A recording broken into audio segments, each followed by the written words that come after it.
بود پادشاه. وزیرش سه سوال کرد. وزیر سه سوال کرد. گفت وزیر سه سوال، اگر این سه سوال بدانی جواب بگوی تو وزیر باقی میمانی، وزارت در اختیار توست. اگر که ندانی میتونی وظیفه را کرسی را خالی بکنی. وزیر گفت چی سوال است؟ پادشاه گفت سوال یکم این: خدا چی کار میکنه؟ خدا چی میخره؟ خدا چی میپوشه؟ سوالا هم سوالای تعجب آور است. خدا چی میخره؟ خدا چی میپوشه؟ خوش گوش کنین برادر عزیز، قصه بسیار تکان دهنده است، قصه بیدار کننده است، انسان بیدار میکنه. خدا چی میخره؟ کی میدونه خدا چی میخره؟ کسی نمیدونه. خدا چی میپوشه؟ خدا چی کار میکنه؟ وزیر حیران شد و عجب سوالی است. همه علما را فریاد کرد. پادشاه گفت وزیر یک ماه وقت داری، در یک ماه جواب اگر نگرداندی کرسی را خالی میکنی، جات کسی دیگر میشینه. علمای بسیار را جمع کرد. گفت داملاها بزرگا، سوال چنین است: خدا چی میخره، چی میپوشه، چی کار میکنه؟ باید این سه سوال شما جواب بگین.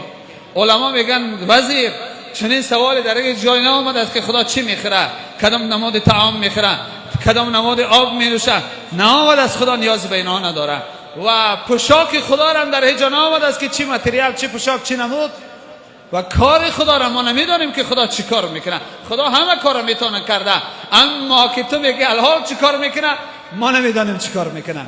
یک ماه جست، روزها بسیار کم ماند، یک روز و دو روز ماند. پادشاه هر وقت میدید وزیر روزها بسیار نزدیک شده است، اگر جواب نیافتی وزارت خالی میکنی. وزیر بسیار غمگین. وظیفه دست دادن کار آسان نیست برادر عزیز.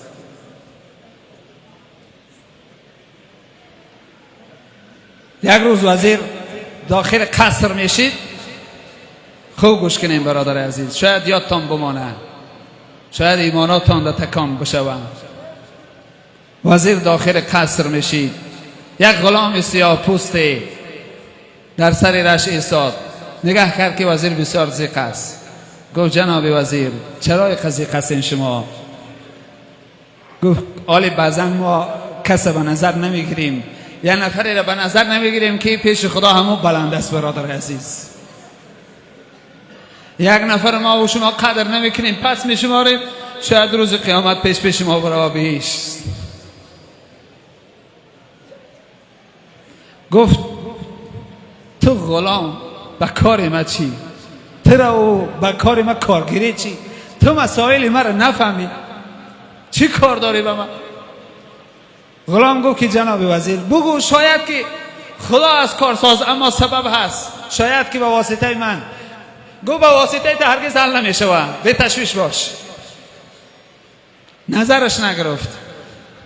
زمانهای حضرت موسی بود. حضرت موسی علیه السلام عالما در برابر که یک کس به نظر نمیگیره، حضرت موسی الله مهربان گفت موسی کسی را بیاو که از تو پس باشد. حالا تواضع پیغمبرا را ببینیم. چنین تواضع نباشه برادر عزیز، ما و شما بالا نمیریم پیش خدا، مقام هم بالا نمیشوند. حضرت موسی کاف این را میدید، اون را میدید، هر کسی را نظر میکرد، کسی را چیزی را از خودش پس نمیافت. یک جا رفت یک سگ دید، یک سگ. گفت همین سگ شاید از من پس باشد. سگ صدا برآورد: موسی چرا مرا از خودت پس میکنی؟ ترم خدا خلق کرده است، منم خدا خلق کردگی است، چرا مرا نظری پس میگیری؟ حضرت موسی گریان شد: خدایا، گفت من از خودم پس کسی را نمیآورم. چنین تواضع بود برادر عزیز. جایی میشه ما کسی را به نظر نمیگیریم که ولی خدا همون است، اهل دعا همون است، اهل نفس همون است. غلام وزیر نظر نگرفت، سختش گرفت. غلام کو بگو. گفت که پادشاه سوال داده است. گفت چی سوال؟ گفت سه سوال است. خدا چی میخره؟ خدا چی میپوشه؟ خدا چی کار میکنه؟ گفت نمیدانی خدا چی میپوشه؟ گفت نمیدانم. گفت من میدانم. غلام گفت چی میپوشه خدا؟ گفت خدا ستار العیوب است، از عیب بنده میپوشه، عیب ما و توی گناهگار رو میپوشه. گفت در خاکای فات بکشم غلام، تو غلام نیستی، تو پادشاهی. عجب مشکلی من را آسان کردی. دوم سوالش میدانی؟ گفت دوم سوال بگو. خدا چی میخره؟ گفت میدانم چی میخره. گفت چی میخره خدا؟ خدا غم بنده میخره، خدا غم بنده میخره.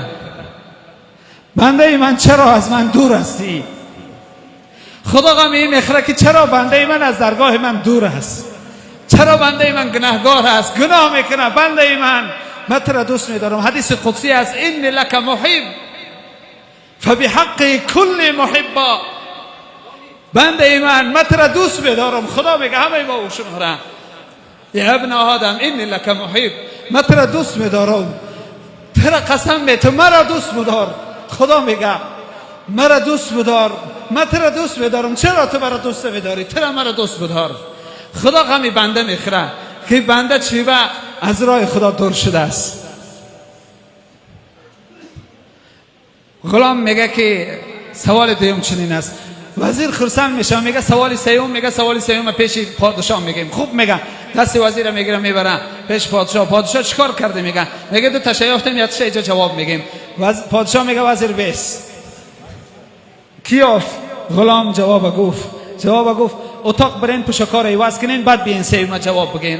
میرم پوشاکای وزیر غلام میپوشه. غلام و وزیر میاین نزدیک.